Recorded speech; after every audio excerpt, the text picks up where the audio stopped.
NBA Hall of Famer Shaquille O'Neal recently told USA Today Sports that he feels that his early 2000 Lakers team would, quote, easily beat, unquote, the Golden State Warriors. Uh, he stated that some people may disagree. He felt that the Warriors might disagree, but he feels that his Laker team would beat the Warriors in the series. He especially specifically pointed out the 2001 Laker team, which went 15-1 in the postseason. He pointed out that he felt that the team would have went 16-0 in the postseason if it wasn't for Allen Iverson going off for 48 points in Game 1 in an overtime victory against the Lakers. And afterward, the Lakers went on to win 4 games straight. And if I remember correctly, that Lakers team went 56-26 in the regular season, but they did deal with a lot of injuries, in particular to Shaq himself. I think Shaq only played, 50-something games himself that year? Something like that. So, do you guys agree with Shaq's assessment? Do you think that the Lakers of the early 2000s would defeat Golden State in a series? Or do you think that Golden State has too much firepower? Me personally, it's tough. But I'll say this. For Golden State, I think the X factor would be Kevin Durant. I can see, as far as matchups concerned, Derek Fisher would be guarding Curry. Klay Thompson would be guarding Kobe Bryant. I can't say Cousins because he's not back yet, but let's just say, uh, Cousins is back, all right? And he's working on getting back. Let's just put Cousins on Shaq, all right? Now, I think Robert Horry will be guarding Draymond Green.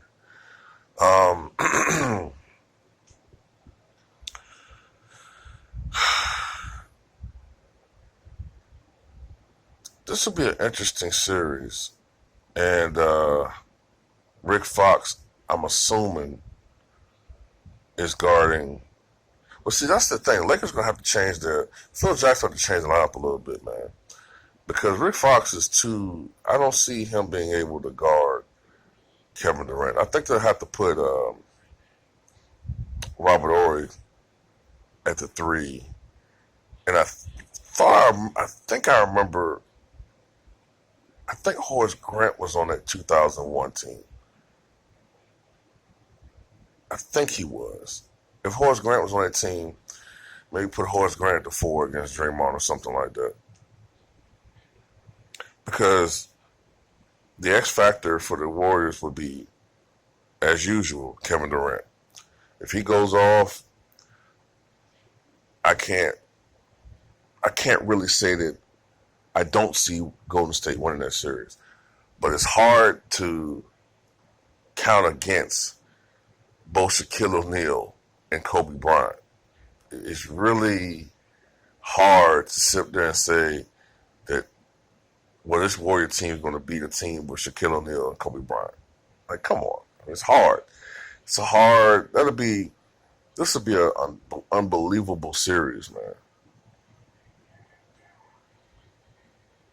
I know that Shaq couldn't rely totally on his physicality and brute strength because him lowering that shoulder, he'll get called for offensive fouls all the time.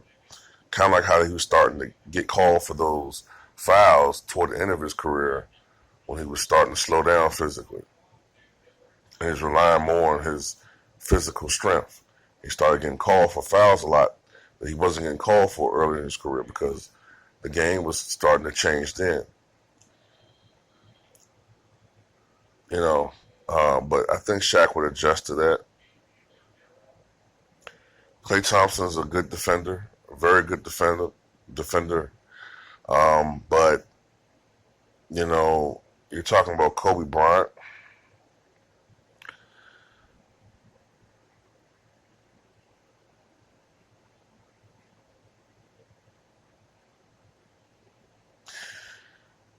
Hmm.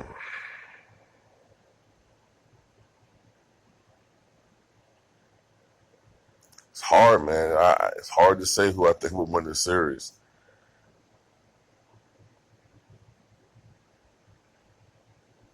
Shaq, if Shaq really gets it going, man, I could see him easily averaging 40 points plus per game in the finals.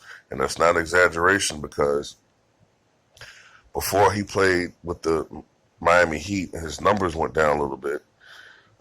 Before he played with the Heat in the finals, Shaq was number one all time in the NBA Finals.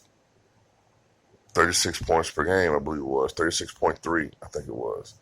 Points per game in the NBA Finals. So,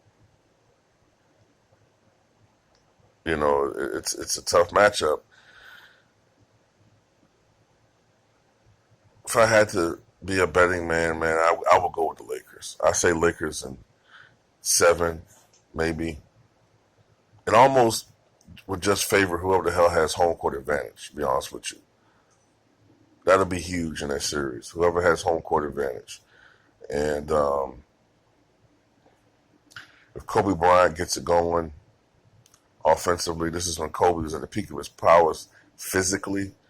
You can make the argument that his best overall years were almost prolific scoring years were 2005, 6, 7, but as far as athletically, this is Kobe that had almost at least one great in-game dunk, uh, per game. It was during those years. So I don't know, man. It's a tough thing. I know that one advantage that the Lakers would have over this particular Warriors team is their bench. This Warriors team, in comparison to earlier Warriors team, the bench is not quite what it once was. And this team will have to rely more and more on their starters. And over the course of a series, what I think would happen is this. This is just me now. I could see the Warriors, let's just say they start off the series in their arena. I could see the Warriors even potentially semi-blowing the Lakers out a little bit. Just because of certain, the fact that the Warriors play better at home. I don't have the numbers in front of me to suggest this, but I think Curry and Thompson shoot better at home. That's just the eye test. It might not even be true. But I think as the series progresses, I think that the Lakers on the defensive end will start having an effect on Curry, Thompson, especially Curry and Thompson, because on the offensive side of things, I could see Kobe Bryant starting to wear out, especially Klay Thompson. I think there might be some times when Curry's guarding Kobe. I could see eventually some of those guys starting to wear down physically. And we all know that when you start getting tired, it affects your shot. And I could see, especially Klay Thompson, having a miserable show of it, shooting the basketball. That's just, an opinion I have.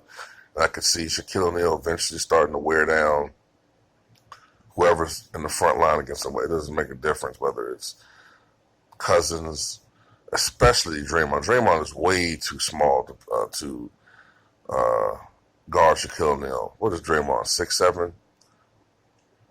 No, hell no. He's way too small. And